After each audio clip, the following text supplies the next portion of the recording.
Raghav IAS अकादमी में आपका स्वागत है। यह बहुत ही अच्छा है कि आपने Union Public Service Commission civil services परीक्षा को अपना लक्ष्य बनाया है और इस लक्ष्य की प्राप्ति के विविध सोपान हैं। आइए हम इसके सोपानों पर बात करें और विविध सोपानों पर बात करके उसको समझने का प्रयास करें कि कैसे एक सुनियोजित व्यवस्था, एक सुनियोजित प्रारूप अपनाकर सिविल सर्विसेज परीक्षा को क्रैक किया जा सकता है। सबसे पहले परीक्षा के पैटर्न को समझने का प्रयास कीजिए। परीक्षा से भलीभांति परिचित हो जाइए। सिलेबस और उनके द्वारा पूछे जाने वाले प्रश्नों को बहुत ही विशिष्ट तरीके से जानने की जरूरत है। परीक्षा के पैटर्न को एक बार समझ लेंगे। बहुत सारे अभ्यर्थियों में सबसे बड़ी विडंबना ये होती है कि परीक्षा के प्रारूप को समझे बिना अंधकार में तीर मारते रहते हैं, अंधकार में अपने अटेम्प्ट को जाया करते रहते हैं। इससे बचना चाहिए। दूसरा सोपान जो महत्वपूर्ण है, एक मजबूत नींव का निर्माण। एक ठोस निर्माण बनाने की आवश्यकता है। जैसे भवन का निर्माण करते हैं उसी प्रकार से शुरुआत से ही set the target and hit the target. संकल्पवान बनिए, ऊर्जावान बनिए और अपने लक्ष्य को तय कर लीजिए। एक ही साधे सब सधे, सब साधे सब जाए।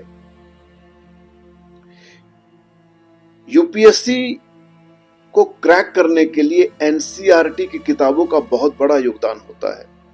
बुनियादी बातों से शुरू करें तो 6वीं से 12वीं कक्षा तक के सारे एनसीईआरटी की किताबों को खरीद लीजिए। वे उन मुख्य अवधारणाओं को कवर करते हैं जिनकी आपको आवश्यकता होगी। तीसरा महत्वपूर्ण सोपान है अध्ययन योजना बनाना।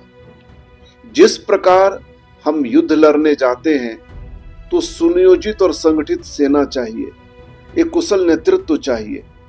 उसी प्रकार से संघ लोक सेवा आयोग की सिविल सर्विसेज परीक्षा क्रैक करने के लिए एक युद्ध स्तर पर युद्ध की तत्परता और बाज की नजर, उस तत्परता से आपको प्रयत्न करना चाहिए। एक अच्छी तरह से संरचित अध्ययन योजना, जिस प्रकार से चक्रव्यूह का निर्माण होता है और चक्रव्यूह में जो लक्ष्य प्राप्त करना है उसे हासिल कर लिया जाता है, उसी प्रकार से एक अच्छी तरह से संरचित अध्ययन योजना बहुत ही महत्वपूर्ण है। सिलेबस को तोड़ दे, ब्रेक कर दे, प्रत्येक विषय के लिए समय आवंटित कर ले, उस पर टिके रहे। याद रखें, स्थिरता यहां महत्वपूर्ण है। चौथा महत्वपूर्ण सोपान है अपने आप को अपडेटेड रखना। अपडेट दुनिया से अद्यतन रखे अपने आप को, अपडेटेड रहे। दुनिया चलती रहती है और आपको भी गतिशील रहना चाहिए। समसामयिक घटनाओं के साथ खुद को अपडेटेड रखें।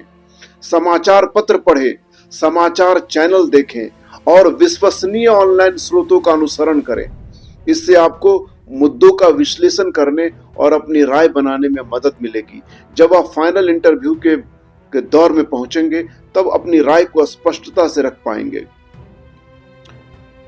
अगला महत्वपूर्ण सोपान है अभ्यास, अभ्यास और अभ्यास। और उत्तर लेखन की कला अभ्यास से ही संभव है। अभ्यास ही आपको उसमें एक निपुणता हासिल करने में मदद करेगी। पिछले पेपर को हल करें, मॉक टेस्ट लिखें और फीडबैक ले। स्पष्टता, संरचना और प्रस्तुति पर विशेष ध्यान दें। अगला महत्वपूर्ण सोपान है कि टेस्ट सीरीज में शामिल हो। एक अच्छी टेस्ट सीरीज में दाखिला लेना एक प्रशिक्षण साथी रखने जैसा है। यह आपकी तैयारी, समय प्रबंधन कौशल का आकलन करने में आपकी मदद करता है और आपको विभिन्न प्रश्न प्रारूपों से अवगत कराता है। अगला महत्वपूर्ण सोपान मानसिकता मायने रखती है। मानसिकता ही वह चीज है जिससे कोई राजा और रंक हो सकता है। सकारात्मक रहे, मानसिक सुदृढ़ता पर विश्वास रखें, अपने आप पर विश्वास रखें और असफलताओं को हतोत्साहित ना होने दे। असफलता से डरिए मत, सफलता असफलता को समान मानिए। सम दुखे समय कृत्वा लाभा लाभो जया जयो। भगवान श्री कृष्ण जी ने श्रीमद् भगवत गीता में ये महत्वपूर्ण श्लोक से अर्जुन को समझाने का प्रयास किया कि हे अर्जुन, सुख दुख हानि लाभ जय पराजय में संभाव रख के युद्ध करो। ब्रेक ले, आराम करे और खुद को रिचार्ज करे। एक स्वस्थ दिमाग तेज दिमाग की ओर ले जाता है। उसके अलावा कुछ मित्रों की मंडली बना ले, अध्ययन समूह बना ले, अवधारणाओं पर चर्चा करे, एक दूसरे से सीखे, प्रेरित रहे। लेकिन जो स्पैम हो, फिल्टर हो और बुरे मित्र हो, उनसे दूर रखे, उनको अलग कर दे अपने समूह से।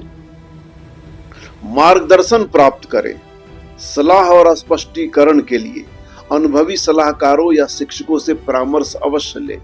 अपने स्वास्थ्य का ध्यान रखें, स्वस्थ भोजन खाएं, अच्छी नींद लें और नियमित रूप से व्यायाम करें।